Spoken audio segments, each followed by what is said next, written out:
Somewhere in an airline's engine trend monitoring data, there's a number counting down. When it reaches 0, a perfectly running jet engine comes off the wing, goes into a shipping container, and starts a shop visit that costs millions of dollars. Nothing is broken, nothing failed, no warning light came on. The engine simply ran out of a resource that every turbine engine is born with and slowly spends. That number is called EGT margin.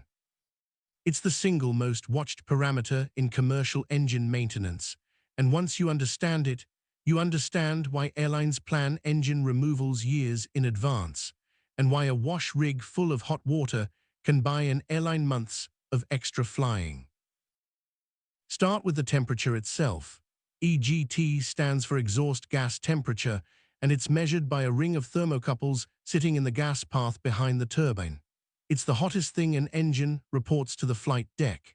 Every engine type is certified with an EGT redline, a maximum temperature the manufacturer demonstrated the hot section can tolerate. Exceed it and you're into an overtemperature event, which triggers inspection of the turbine hardware. The redline is fixed for the life of the engine type. The temperature the engine actually reaches on takeoff is what moves. EGT margin is the gap between the two. It's headroom, measured in degrees, and it only shrinks. Here's the part that makes this counterintuitive. As an engine wears, the pilots don't feel it. The aircraft doesn't accelerate more slowly. Takeoff performance stays exactly where it's supposed to be. That's because of the FADEC, the Full Authority Digital Engine Control, which is the computer that actually runs the engine. The crew commands a thrust setting. The FADEC's job is to deliver that thrust, whatever condition the engine is in. So when the engine gets tired and less efficient, the FADEC compensates. It schedules more fuel to hold rated takeoff thrust. More fuel burned means a hotter gas path, and a hotter gas path means a higher peak EGT on every takeoff. The deterioration hides itself in the temperature. So the engine keeps making its thrust, and every takeoff eats a little more of the gap. Now put that engine on the worst day of its year. Hot ambient temperature, high elevation airport, heavy aircraft, long runway roll. Hot, thin air is the hardest condition a turbine engine faces, because the engine has to work harder to make the same thrust, and the gas path is already starting hotter. That's the case that finally runs out of room. The engine can no longer produce its rated takeoff thrust at the limiting condition without pushing EGT past the redline. At that point, the airline plans a removal. The engine still runs. It just has no headroom left for the day it needs it most. What's physically consuming those degrees? Aviation Week's reporting on engine MROS and EGT margins lays out the mechanisms clearly, and they're all about clearances and surfaces. Tip clearance is the gap between the tip of a rotating blade and the casing around it. Thermal cycling and rubs open that gap up, so more air leaks over the top of each blade instead of doing work. Seals between stages leak for the same reason. Airfoils erode, so the aerodynamic shape the designer drew slowly stops being the shape that's actually spinning. And the compressor fouls, meaning oily and dusty deposits build up on the blade surfaces and roughen them. Here's what ties all four together. None of them are visible from the flight deck, or from the ramp, or from the gate. They're a slow aerodynamic tax, and the only place anyone can see it being paid is the trend data on the ground. The fix is a performance restoration shop visit. The engine goes to an overhaul facility, gets stripped to modules, and the shop rebuilds the tolerances, repairing or replacing airfoils, refreshing stators and seals, bringing tip clearances back toward design. This is the expensive one. It's why an engine shop visit is measured in millions of dollars, and why engine maintenance dominates an airline's maintenance budget. And it does not give you a new engine.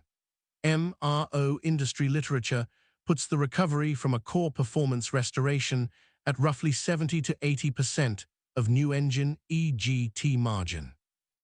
That's an industry range, not a manufacturer's promise, and it varies enormously by engine type, by work scope, and by what the shop is willing to spend on parts. That 70 to 80% number is the whole economics of an engine's life in one figure. If each restoration only gives back a fraction of the original margin, then every on-wing period is shorter than the one before it. On-wing time means the flight hours or cycles an engine accumulates between removals, and it's the number airlines are really trying to protect. First run might be the longest the engine ever flies. Second run is shorter. Third run shorter still. The bills keep coming at roughly the same size, while the intervals between them close up, which is why engine cost per flight hour climbs steadily across an airframe's life, and why old aircraft get retired over engines long before the structure is worn out. Which brings us to the cheapest trick in the book. Of everything that eats margin, compressor fouling is the one deposit you can actually remove without pulling the engine apart. So airlines wash the core. A wash rig sprays atomized water into the engine while it's motored on the wing. Sometimes there's a detergent in it. The spray strips deposits off the compressor blades and gives back the aerodynamic surface the designer intended. The industry figures put a typical on-wing wash at around 15 degrees Celsius of EGT margin recovered, with a 0.5 to 1% improvement in specific fuel consumption, the fuel burned per unit of thrust. Lufthansa Technik markets its Cyclian wash system on a margin improvement of up to 25 degrees. The exact figures vary by engine type and by how dirty the operating environment is, so treat any single quoted number with suspicion. Margin burns down at a slow rate, so handing back that much of it moves the removal date to the right on the calendar. That's why carriers run core washing as a scheduled recurring task instead of a one-off. A cheap job on a repeating interval keeps pushing a multimillion-dollar job further away. Margin is only one reason an engine comes off, though. Removal taxonomies from the MRO sector group the drivers into a handful of buckets: performance deterioration, life-limited part expiry, unscheduled damage, and airworthiness directive compliance. Life-limited parts are the rotating structural components like discs and shafts, which have a hard cycle count set at certification and get scrapped when they reach it, regardless of condition. Unscheduled damage covers the things that don't wait for a schedule, like bird strikes and foreign object damage. And an airworthiness directive is a mandatory FAA order to fix a known unsafe condition. In January of 2026, the FAA published a final rule covering General Electric GE90 engines and iron contamination in powder metal components.